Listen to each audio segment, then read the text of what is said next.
Bonjour et bienvenue sur Voyage en français, le podcast qui vous permet de découvrir la France tout en apprenant le français.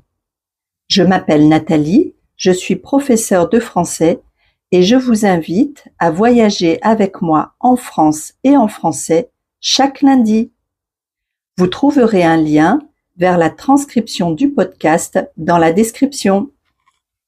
Aujourd'hui, nous partons à la découverte des châteaux de Corrèze.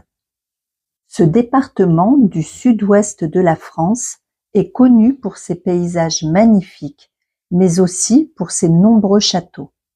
Préparez-vous pour un voyage à travers l'histoire et l'architecture de ces monuments impressionnants.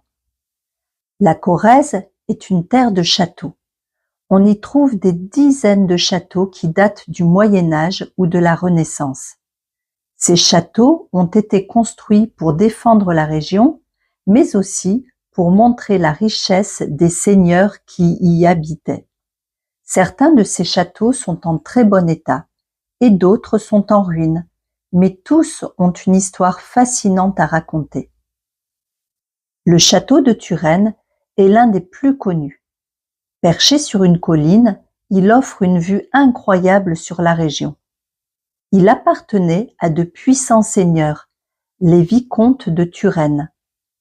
En visitant ce château, vous pouvez voir les vieilles tours et les jardins splendides. Un autre château célèbre est le château de Pompadour, également appelé la Cité du Cheval. Connu pour être la résidence de la marquise de Pompadour, célèbre favorite du roi Louis XV, ce château est aussi célèbre pour son haras national.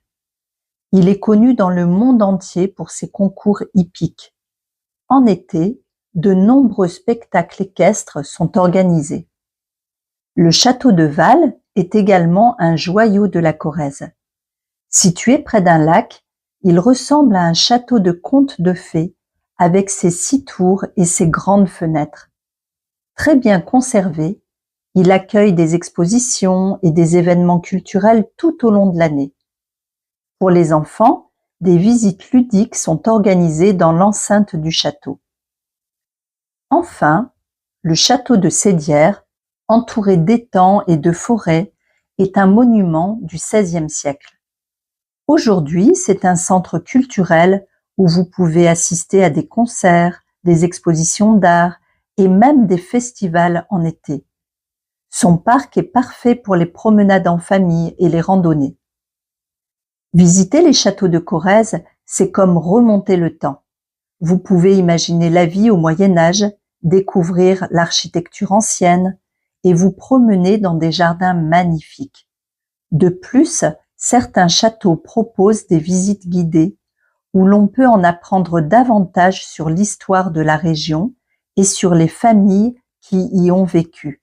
C'est une belle façon de mêler culture, nature et plaisir.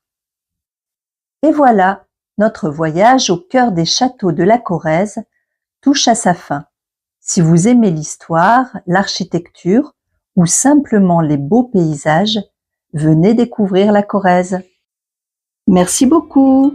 Je vous donne rendez-vous la semaine prochaine pour le prochain épisode.